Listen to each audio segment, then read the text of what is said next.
बिस्मिल्लाहिर्रहमानिर्रहीम। Subject physics. Pressure in liquid.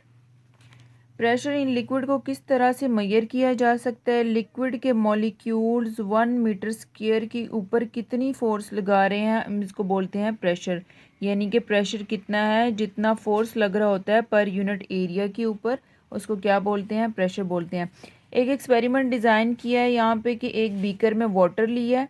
Like यहाँ पे आपको नज़र आ रहा है बीकर जिसके अंदर पूरा वाटर भरा हुआ है, और इसके अंदर किसी भी मटेरियल की एक डिस्क को एंटर कर दिया है। ठीक है, डिस्क आप लोगों ने देखी होगी। जब वो पोजीशन ए पर थी और डूबती हुई वो पोजीशन बी पर आई तो इसने एच हाइट गेन की। जब हमने इसको मेजर किया, डिस्क यहाँ पर थी, ठीक है, इसके ऊपर वाटर का प्रेशर पड़ा है और डिस्क यहाँ पर पोजीशन बी पर आ गई है। डिस्क सर्कल की जैसी है। अगर हम सर्कल का एरिया देखते हैं तो आप लोगों ने पढ़ा होगा कि सर्कल का एरिया क्या होता है? पाई आर स्क्वायर। इसीलिए वाटर मॉलिक्यूल्स इसमें आए हैं, जिसकी वजह से वाटर मॉलिक्यूल्स की जो कोई ना कोई क्वांटिटी होगी उसको हम मैस कहेंगे, और स्पेस के हवाले से बात की जाए तो हम कहेंगे कि वो उसका क्या है? वॉल्यूम है, जितना उसने हाइट गेन की है। ठीक है, इसको अगर वॉल्यूम को अगर हम हाइट से मल्टीप्लाई कर देते हैं तो वो हमारे पास क्या आ जाएगा? अगर हम लोग एरिया को हाइट से मल्टीप्लाई कर देते हैं तो हमारे पास ये आ जाएगा, वॉल्यूम आ जाएगा। जितने ज़्यादा वाटर मॉलिक्यूल्स होंगे उतनी ज़्यादा डेंसिटी होगी, और डेंसिटी किसकी इक्वल होती है? मास पर यूनिट वॉल्यूम। स्टार्ट में आप लोगों ने पढ़ा है टॉपिक के। ये बॉडी जो मूव कर रही है नीचे की तरफ, तो इसका मतलब है कि इस के ऊपर कोई ना कोई फोर्स लग रही है, और वो फोर्स कौन सी है? ग्रेविटेशनल फोर्स लग रही है। इसकी वैल्यू होती है 10 मीटर पर सेकंड स्क्वायर एट सी लेवल। और हमने ये भी पढ़ा है कि अगर हम हाइट पर जाएंगे तो प्रेशर क्या होगा? प्रेशर कम होता जाएगा। और ये एक्सपेरिमेंट हम लोगों ने कहाँ पर किया? एक सी लेवल पे, यानी कि ग्राउंड पे किया। इसको ज़्यादा ऊपर की तरफ हम लोगों ने हाइट नहीं गेन करवाई। तो नेट फोर्स हमारे पास किसके बराबर होगी? Newton second law of motion में आप लोगों ने पढ़ा है F is equal to M A. चूँकि ग्रेविटेशन है तो एम ए यानी ए की जगह पे हम क्या लगाएंगे? जी लगाएंगे। लिक्विड ने डिस्क के ऊपर जिसका एरिया ए था कितनी फोर्स लगाई? जो कि एम जी है, और एम की जगह में हम लिखेंगे F is equal to rho g h. ठीक है, यहाँ पे मैंने इसकी ये जो इक्वेशंस यहाँ पे गिवन है, यहाँ पे मैंने प्रॉपर तरीके से इक्वेशंस की हुई हैं। प्रेशर का फॉर्मूला आपको पता है, P इज इक्वल टू क्या है?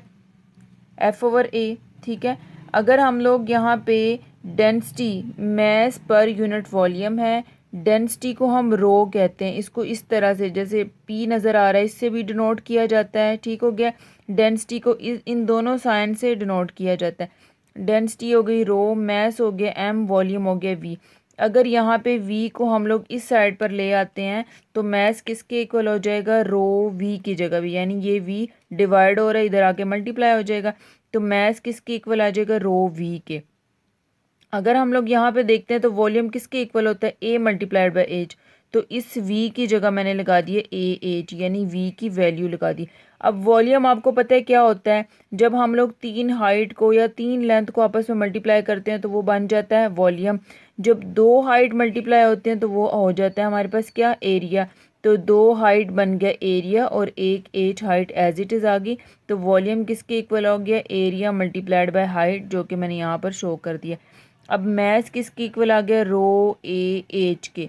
फिर हम लोगों ने Newton second law of motion में पढ़ा है F is equal to M जी।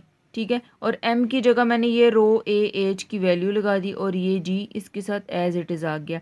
फिर प्रेशर आपने पढ़ा है P is equal to F/A। F की जगह पे ये पूरी F की वैल्यू मैंने लगा दी। F की जगह पे क्या लगाया? रो ए जी एच। यहाँ पे ए की जगह पे नीचे ए आ गए, ए से कैंसिल हो जाएगा, आपके पास प्रेशर कितना आ जाएगा? रो जी ए आपके पास आ जाएगा प्रेशर। ठीक है, अगर हम लोग देखते हैं तो ये वाटर जो है ये अपनी स्टैटिक हालत में था, इसलिए हम इसको हाइड्रोस्टैटिक भी कहते हैं। अगर ऊपर और नीचे से प्रेशर लग रहा हो, ठीक हो गया, यहाँ पे ऊपर और नीचे से अगर प्रेशर लग रहा हो तो ये नॉर्मल हो जाएगा। ये डिपेंड करता है कि डेप्थ कितनी है। जितना ये ज़्यादा नीचे की तरफ जाएगा उतनी ही इसके ऊपर ज़्यादा प्रेशर लगेगी, और ऊपर से जब वाटर मॉलिक्यूल ज़्यादा होंगे तो ऑब्वियसली वहाँ से प्रेशर भी ज़्यादा लगेगा। इसकी एक और एग्जांपल है हमारे पास। ठीक है, ये एक कंटेनर है जिसके अंदर वाटर सारा फिल हुआ है। अब यहाँ पे मैंने 3 टैब लगा लिए हैं, ये सबसे ऊपर लगाया है, ये सेकंड पे, और ये सबसे नीचे ग्राउंड की तरफ लगाया हुआ है, ठीक है। अब यहाँ पे देखें प्रेशर वाटर मॉलिक्यूल्स ये तमाम ब्लू कलर के आपको नज़र आ रहे हैं। यहाँ से लेके यहाँ तक रेड कलर का एरो है या ब्लैक आपको शो हो रहा है। यहाँ तक वाटर मॉलिक्यूल्स हैं जो इस टैब में आ रहे हैं। तो यहाँ पे इस टैब का प्रेशर, वाटर का प्रेशर क्या है, इस तरह से आया है। थोड़ा सा नीचे वाटर मॉलिक्यूल्स होंगे, प्रेशर ज़्यादा होगा तो वाटर थोड़ा सा और आगे की तरफ जाएगा। जो सबसे लास्ट पे है वहाँ पे वाटर मॉलिक्यूल्स के प्रेशर सबसे ज़्यादा आ रहे हैं, तो वहाँ पे आपके पास क्या होगा, सबसे दूर तक आपके पास जाएगा। तो इसका मतलब है कि जितना जितना हम लोग डेप्थ पे जाते जाएंगे उतना उतना प्रेशर बढ़ता जाएगा।